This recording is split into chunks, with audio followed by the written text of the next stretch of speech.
ఈ మా కార్యక్రమం జిల్లా కలెక్టర్ గారి ఆదేశానుసారం జిల్లా సమాచార పౌర సంబంధాల శాఖ వారి ఆధ్వర్యంలో తెలంగాణ సాంస్కృతిక సారథి మునికుట్ల ఐలేష్ కుమార్ కళా బృందం మన గ్రామానికి రావడం జరిగింది.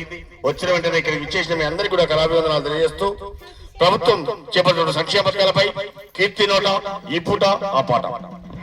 పచ్చని పచ్చని పల్లెలల్ల సందమామ బలి రంగరామ నేడు ప్రజాపాలన చిన్నమ్మ సందమామ. పచ్చని పచ్చని పల్లెలల్ల సందమామ బలి రంగరామ నేడు ప్రజాపాలన చిన్నమ్మ సందమామ. పచ్చని పచ్చని పల్లెలల్ల సందమామ బలి రంగరామ నేడు ప్రజాపాలన చిన్నమ్మ సందమామ. పచ్చని పల్లెలల్ల సందమామ బలి రంగరామ నేడు ప్రజాపాలన చిన్నమ్మ సందమామ.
ప్రజాపాలన